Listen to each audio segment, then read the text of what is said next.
Laurent Wauquiez, merci d'être notre invité. Vous êtes le président du Parti Les Républicains, président de la région Auvergne-Rhône-Alpes. Le philosophe et académicien Alain Finkielkraut a été pris à partie samedi par un groupe de gilets jaunes dans Paris. Des portraits de Simone Veil ont été tagués de croix gammées, les arbres à la mémoire d'Ilan Halimi sciés. Est-ce que vous serez à la manifestation de demain soir ?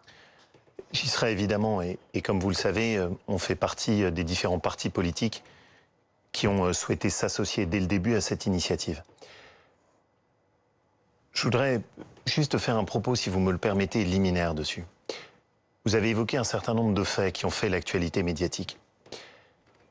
Ce qui me préoccupe, c'est la montée sourde, au-delà de cette actualité médiatique, de ce que j'appelle un antisémitisme ordinaire, que je vois s'installer petit à petit dans le pays depuis de nombreuses années. Je me suis rendu récemment à l'école Hortora à Toulouse, qui est l'école, vous en souvenez sans doute, où il y a eu... les victimes de Mohamed Merah. J'aime bien d'ailleurs qu'on ne donne pas de nom à ces barbares, mais ceux qui ont été tués. J'ai échangé avec les élèves, qui étaient les élèves en lycée, à l'intérieur de cet établissement. Pour moi, c'est un échange qui m'a bouleversé. Parce que ce qui retraçait, c'était précisément cet antisémitisme ordinaire. Tous dans la classe m'ont dit, mais il n'y a pas de semaine qui passe sans qu'on se fasse traiter de sale juif. Et c'est même quelque chose qui, maintenant pour nous, est devenu ordinaire dans notre vie quotidienne. Une élève qui a été là m'a retracé un incident qu'elle avait eu quand elle était collégienne, où elle s'est fait prendre à partie par une vingtaine d'élèves autour d'elle, qui l'avaient fait chuter à la cantine, et qui s'étaient tous ligués autour d'elle en la traitant de sale juif. Aucune sanction, aucune conséquence. Un autre élève participait à un club de basket dans un quartier populaire et me disait, voilà, tant que personne n'avait compris que j'étais juif, il n'y a jamais eu de problème. Quand ils l'ont compris, à l'entraînement, je me retrouvais avec des joueurs qui passaient devant moi en faisant le salut nazi. Cet antisémitisme ordinaire, c'est celui qui arrive ensuite, sur les images qu'on a vues de Finkielkraut. Et le plus marquant pour moi, c'est quand ce personnage, dont, si j'ai bien compris, depuis la justice a pu retracer le fait qu'il était proche des mouvances islamistes, s'adresse à lui en lui disant « Retourne à Tel Aviv, retourne à Tel Aviv, elle est à nous la France. » On a beaucoup trop démissionné. Il y a eu beaucoup trop de lâcheté depuis beaucoup trop longtemps sur ces questions. Et demain, je souhaite évidemment que ce soit un sursaut républicain, mais je veux que ce soit autre chose. Je veux qu'il y ait une réflexion collective, au-delà de tous les clivages politiciens, sur les actes concrets, les mesures concrètes qui doivent être prises. Parce que les mots ne suffiront pas. Par exemple, parce que c'est vrai que ce n'est pas la première manifestation, qu'il y en a eu beaucoup d'autres, que ce mouvement aussi des Gilets jaunes, on va en parler, a peut-être ouvert une forme de boîte de Pandore, non pas à l'origine, mais en tout cas dans les dernières semaines au moins. Mais on va en reparler. Qu'est-ce que vous voulez comme mesure concrète ? Aujourd'hui, il y a des députés qui ont constitué un groupe pour réfléchir au fait qu'éventuellement, que l'antisionisme soit considéré comme de l'antisémitisme, avec une définition qu'il faut préciser, je crois. Mais est-ce que c'est fait partie des choses que vous souhaiteriez ? D'abord, la première chose, et je vais répondre à votre question, la première chose, c'est que ceux qui professent la haine contre les Juifs doivent être condamnés. Ils doivent être jugés et condamnés, et les deux sont importants. Parce qu'au fond, ce qui m'a frappé dans cet échange avec les élèves, c'est que l'antisémitisme ordinaire n'a plus de sanction. Il n'y a plus de condamnation derrière. Et ça n'est pas acceptable. C'est la première chose qui doit changer. Je vais même être plus précis. Vous avez aujourd'hui des groupuscules en France, constitués, aussi bien de rassemblements que sur les réseaux sociaux, qui existent et qui prêchent l'antisémitisme. Il faut les dissoudre. Il faut les dissoudre. Par le passé, ces mesures ont été prises. Comment est-ce que, alors qu'on a une telle violence qui s'installe, est-ce qu'on peut accepter que des groupes organisés prêchent cela ? Vous pensez à des groupes précis ? Vous pensez à des noms particuliers ? Vous pensez ? Je ne veux pas jeter de noms en pâture, parce que je pense qu'on doit se situer à un certain niveau dans le débat qu'on a. Mais il suffit d'aller sur les réseaux sociaux pour voir la haine qui est propagée. Il faut qu'ils soient dissous. On ne peut pas avoir d'un côté des grandes paroles, des grands appels à l'union républicaine, et de l'autre côté, pas d'actes, rien de concret. Par le passé, ça a été fait, il y a une dizaine d'années. Il est donc important aujourd'hui qu'on prenne les mesures et qu'on dissolve ces groupes, qui sont ensuite les relais, les noyaux. La deuxième chose qui me semble importante, c'est qu'il faut un plan spécifique contre l'antisémitisme. L'antisémitisme a des ressorts particuliers. Il y a des leviers qui aboutissent à l'antisémitisme qui sont particuliers.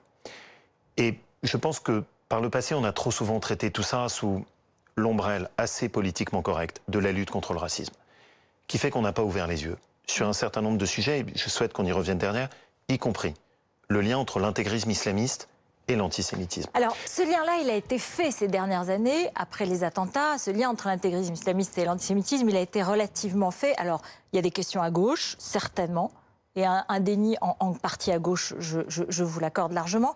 Mais ce à quoi on a assisté samedi, c'est aussi une forme de jonction. Et je voudrais citer l'analyse que fait Laurent Joly, l'historien, dans Le Monde de cet après-midi. Dans les mots qui sont utilisés par ce monsieur qui agresse Alain Finkielkraut, il y a deux origines, je dirais idéologiques. Il dit « nique ta mère », Dieu, il va te punir. Et cet historien, Laurent Joly, il voit la marque d'une forme de salafisme, peut-être. Et la France, elle est à nous, nous sommes le peuple. Et il dit là, c'est le confusionnisme intellectuel, cette forme d'acculturation d'une certaine frange des banlieues par les thèses d'Alain Soral, l'idéologue antisémite d'extrême droite. Donc c'est cela qui apparaît aujourd'hui. Ça n'est pas seulement cet antisémitisme d'origine radicale islamiste, mais c'est cette jonction avec l'idéologie de l'extrême droite d'Alain Soral. C'est pour cette raison que j'ai commencé par vous dire qu'il faut d'abord démonter les groupes constitués, dont beaucoup d'entre eux sont liés à des origines soit de l'extrême gauche, soit de l'extrême droite. Donc vous pensez à celui d'Alain Soral, par exemple? Tous ceux qui professent cette haine et cet antisémitisme, la personnalité d'Alain Soral est évidemment très exemplaire. Ce que fait Dieudonné dans notre pays est aussi très exemplaire. Et donc, il faut d'abord lutter contre ça. Vous m'avez posé une question et je voudrais y répondre de façon précise. Évidemment qu'il y a aujourd'hui un lien entre la haine contre Israël et la haine contre les Juifs. La liberté d'expression, c'est de pouvoir critiquer la politique menée par le gouvernement d'Israël. Mais l'antisémitisme, c'est de nier l'existence d'Israël. Il y a une demande qui est portée au niveau européen par l'Alliance pour la mémoire de la défense de la Shoah. La mémoire de la défense sur la question de la lutte contre la Shoah. Cette alliance recommande que dans la définition de l'antisémitisme soit pris la négation de l'existence d'Israël. J'y suis favorable. Parce que je pense qu'il faut qu'on clarifie cette question-là et qu'on voit bien dans la façon dont l'agression est faite contre Alain Finkielkraut, le lien intime qu'il y a entre les deux. Donc vous dites clairement, oui, si c'est la négation de l'État d'Israël, mais oui à la critique d'un gouvernement israélien, bien sûr, comme toutes sortes dans la forme de liberté d'expression. Et qui est normal. Évidemment. Mais en revanche, nier l'existence d'Israël, c'est pas la même chose. C'est pas le même ressort. Je voudrais enfin répondre à votre question sur le sujet de l'islamisme intégriste. Je pense que sur ces questions, ça fait beaucoup trop longtemps qu'on ferme les yeux. Je vais vous prendre un exemple précis. Les gouvernements précédents ont agi, ils ont été face aux attentats. Ils ont tout de suite pris un certain nombre de mesures. Les gouvernements socialistes de Bernard Cazeneuve, Manuel Valls, François Hollande, ils les ont prises. Emmanuel Macron, il a aussi nommé le danger. Est-ce qu'on peut dire qu'il y a du laxisme là-dessus aujourd'hui? Le sujet n'est pas seulement de nommer, le sujet est d'agir. Vous voulez un exemple concret, je vais vous le donner. Vous avez à Toulouse un imam, l'imam Tataï, qui a appelé à la haine et à la mort contre les Juifs, en disant « les arbres nous diront, un juif se cache derrière moi, allez le tuer ». Il fait ça dans un prêche, dans une mosquée. Il est mis en examen. Les faits remontent de mémoire à 2017. Aujourd'hui, est-ce que cet imam continue à prêcher à Toulouse? Oui. C'est-à-dire que quelqu'un qui a appelé à la mort contre les Juifs, qui est mis en examen, le gouvernement actuel continue à tolérer que quelqu'un comme cela puisse prêcher. Soyons là encore très précis. Il y a une centaine de mosquées salafistes en France. Combien ont été fermés? Même pas une dizaine. Vous avez dans les individus... Donc concrètement, vous nous dites ce soir, parce qu'il y a beaucoup d'autres sujets, si vous étiez au gouvernement aujourd'hui, vous, l'opposition, vous diriez, vous fermeriez ces mosquées, toutes ces mosquées, et vous expulseriez tous les imams qui ont des prêches, évidemment... Madame Rottel-Krief, vous l'avez bien compris, je ne viens pas sur ce plateau, sur ce sujet, avec l'idée de dire, nous on ferait ça par rapport à ce que fait le gouvernement. Je viens sur ce sujet en disant, collectivement, toute la République doit s'unir et mettre en place les solutions qui s'imposent. Mais comment ne pas voir les tenants contrastes de notre pays en ce moment, où d'un côté, tout le monde semble vouloir ouvrir les yeux dans la lutte contre l'antisémitisme, et on s'apprête à faire revenir 150 djihadistes partis en Syrie. Est-ce que vous avez le moindre doute sur l'état d'esprit de ces combattants de Daesh à l'égard des Juifs et de l'antisémitisme? Est-ce qu'on a le moindre doute sur le fait qu'une fois revenus en France, ce seront les principaux apôtres de la violence et de la haine contre les Juifs? C'est un autre sujet parce qu'il est compliqué. Vous savez, Donald Trump aujourd'hui a dit aux pays européens, vous récupérez les militants de Daesh parce que sinon ils vont s'éparpiller et ils reviendront en Europe sous une autre forme. Vous diriez quoi à Donald Trump qu'il a dit aujourd'hui? D'abord, ce n'est pas à Donald Trump de dicter la politique de la France. Ensuite, des pays européens ont fait d'autres solutions, consistant à faire en sorte que ces djihadistes soient jugés en Syrie et en Irak. Comment ne pas voir... Donc en Syrie, vous les feriez juger par Bachar el-Assad? Mais évidemment. Et je préfère de loin cette solution au fait qu'ils reviennent en France. Comment ne pas voir l'étonnant contraste parfois des débats dans notre pays? On veut lutter contre l'antisémitisme et on va faire revenir des djihadistes dans notre pays. On veut lutter contre l'antisémitisme, mais on accepte d'avoir des imams qui prêchent la haine. On veut lutter contre l'antisémitisme et vous avez des individus étrangers, fichés S et qu'on garde sur notre territoire. Tout ça n'a pas de sens. Et donc, ce à quoi j'appelle, c'est pas uniquement un sursaut dans les paroles, c'est un sursaut dans les actes. Ça fait beaucoup trop longtemps qu'on est aveugle et qu'on a laissé les choses s'installer. Autre sujet, parce qu'évidemment il est lié, dans ce mouvement, on a vu aussi des actes terribles contre les forces de police, et notamment dans un fourgon. Il y a eu 2 fourgons attaqués à Lyon. On va en voir les images. Éric Ciotti a d'autres personnalités, évidemment, de nombreuses condamnations. Le ministre de l'Intérieur, bien sûr, beaucoup de gens, Frédéric Pechnard tout à l'heure et d'autres, ont condamné très fortement ces agressions. Est-ce qu'il faut interdire ces manifestations? Parce que c'est ça qu'ils proposent, que certains proposent. Est-ce que ça fait partie des possibilités? Est-ce que vous le feriez si vous étiez au pouvoir? Je vous pose la question, vous êtes un des chefs de l'opposition. D'abord, je voudrais revenir sur ces images. Ça fait des semaines qu'on a dans notre pays ces images de violence, de casse. On a de moins en moins de manifestants, de plus en plus de violence. Et des gestes qui sont de plus en plus anti-républicains. Le week-end dernier, il y avait quoi? À peine 50 000 personnes. Sans doute quelques centaines de casseurs. Comment se fait-il, et je le dis gravement, comment se fait-il que nous n'arrivions pas à faire cesser la violence?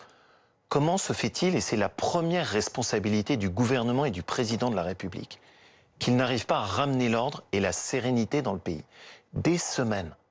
Un mouvement qui a complètement changé de nature. Oui, mais c'est un mouvement que vous aviez soutenu, Laurent Wauquiez, au début.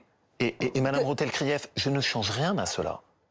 Le mouvement au début était un mouvement fondé, dont les revendications étaient justes, qui au début a manifesté pacifiquement. Aujourd'hui, on finit avec ces images qui sont choquantes pour tous les Français. Ça suffit la violence.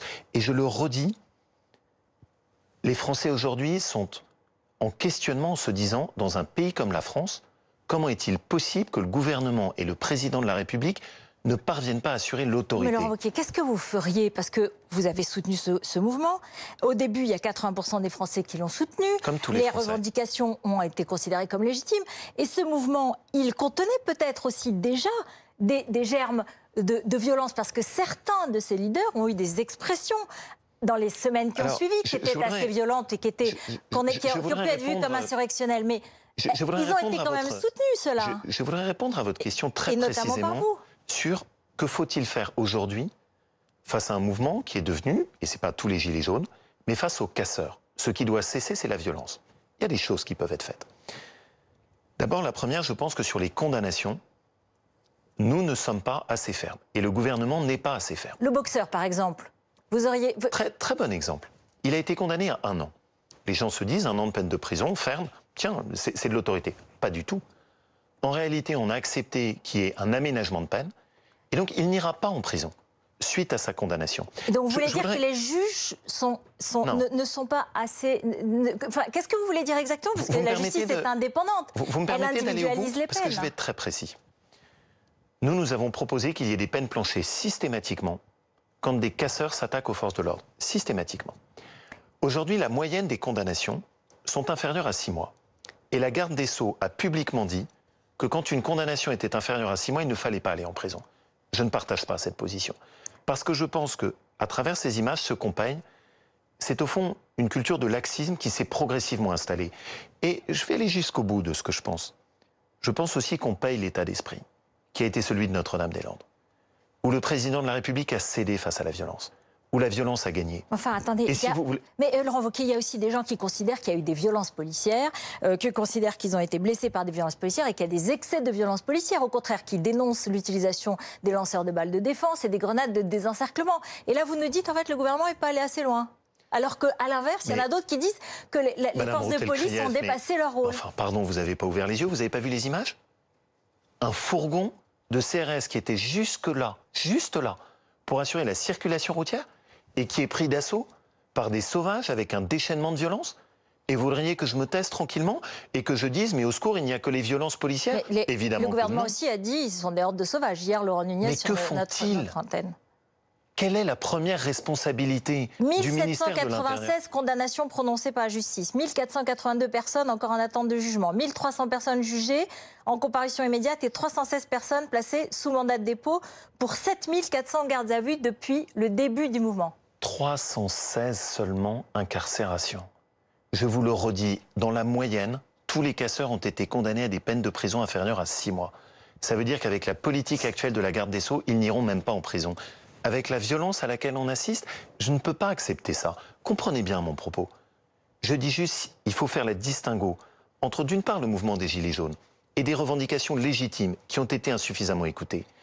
Et de l'autre côté, cette violence et ces casseurs qui s'installent depuis trop longtemps et sur lequel le président de la République et le gouvernement ne sont pas assez actifs. La loi anti-casseurs, elle est passée à l'Assemblée nationale. Elle a été votée par votre groupe en première lecture. Madame Rottel-Krief, j'ose espérer qu'un fin observateur comme vous a compris depuis longtemps qu'en politique, ce n'est pas une loi qui fait les choses. Ce qui compte, c'est la détermination du gouvernement. Ce qui compte, c'est l'énergie que met le président de la République à rétablir l'ordre. Nous sommes la France, la 5e puissance mondiale. Et dans un pays comme le nôtre, on assiste encore, après tant de semaines, à ces images. Je le redis clairement sur ce plateau, ça suffit. Et la première responsabilité, la première chose que les Français attendent du président de la République et du gouvernement, c'est qu'il assume le retour de l'ordre. Je voudrais enfin rebondir sur autre chose. Vous m'avez interrogé sur les manifestations. Oui, parce que Éric Ciotti a dit qu'il faut interdire les manifestations. C'est possible, ça?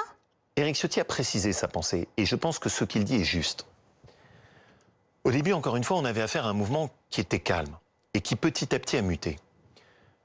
Aujourd'hui, on a 50 000 manifestants, dont ce petit groupe de casseurs. Une grande partie des manifestations sont déclarées et suivent des itinéraires qui sont des itinéraires déclarés en préfecture.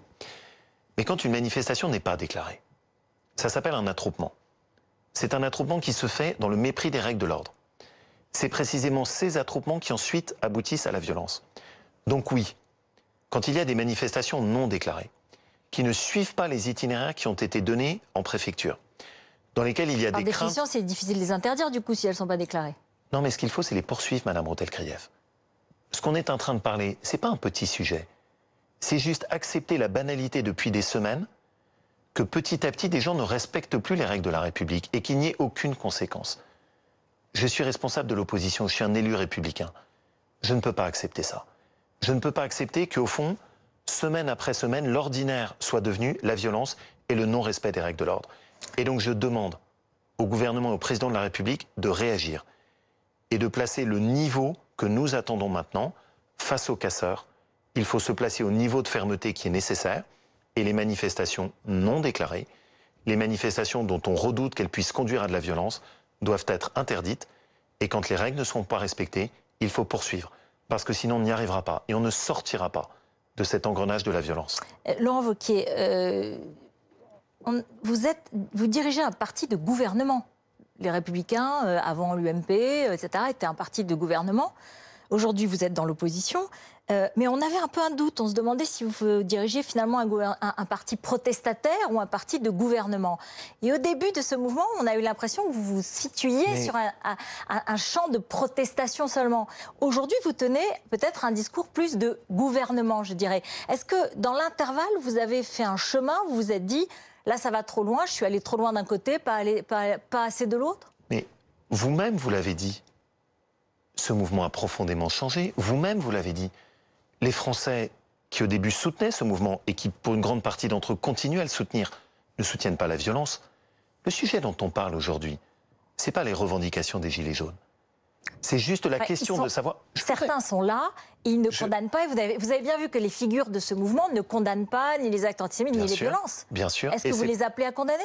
Vous leur dites? C'est pour ça, mais tout mon propos depuis que je suis avec vous est le même. On doit retrouver le sens du respect régalien. On doit retrouver le sens de l'autorité républicaine. La France ne peut rien construire sur cette violence. Et donc, ma responsabilité de chef d'un parti politique tel que les Républicains est évidemment de protester quand c'est nécessaire. Ça s'appelle la démocratie. Et c'est aussi de dire dans les moments qui sont nécessaires que le gouvernement doit infléchir ce qu'il fait. il y a aujourd'hui un problème en France, l'ordre n'est plus assuré. Oui, mais c'est pour moi ma préoccupation et c'est ma priorité. Laurent Wauquiez, quand on a vu Emmanuel Macron sortir et changer de séquence finalement, commencer le grand débat, un certain nombre de Français attachés au rétablissement de l'ordre se sont retournés vers lui et pas dans le fond vers vous. Pourquoi? Qu'est-ce qui s'est passé? Ils sont pas... Pardon, mais je pense juste qu'il faut qu'on soit au niveau qui est nécessaire. Je ne viens pas sur votre plateau en me disant quelle est la courbe des sondages et qu'est-ce qu'on doit faire. Je viens sur votre plateau profondément inquiet de ce qu'est l'état du pays. Et disons au gouvernement, vous devez rétablir l'ordre et vous aurez notre soutien si enfin vous prenez les mesures nécessaires. Il y a aujourd'hui un délitement de l'état d'esprit du pays. Ce délitement, je le vois dans cette violence contre ce fourgon, je le vois dans l'agression contre Alain Finkielkraut, je le vois aussi dans l'état d'esprit d'un certain nombre de responsables politiques. Quand je vois par exemple Nicolas Dupont-Aignan être capable de dire que les députés qui ont voté contre une loi qui ne lui plaît pas ne doivent pas rester en vie, je me dis que ça n'est juste pas soutenable. Et donc moi, je veux contribuer à ce sursaut. Je ne peux pas accepter de voir mon pays se déchirer, de le voir partir comme ça et s'effilocher. Je ne peux pas accepter que cette violence s'installe et qu'on ne réagisse pas en face. Je ne peux pas accepter que le gouvernement tolère qu'on enfreigne ainsi les lois de la République sans réagir. Ça n'est pas cela, ma France. Ça n'est pas cela, la France que nous aimons. La France mérite autre chose. Et je pense que là, il est temps qu'on puisse dire, ça suffit. Ça suffit la violence et ça suffit la passivité à l'égard des casseurs. Merci beaucoup, merci d'être venu sur notre plateau, Laurent Wauquiez, pour commenter cette actualité.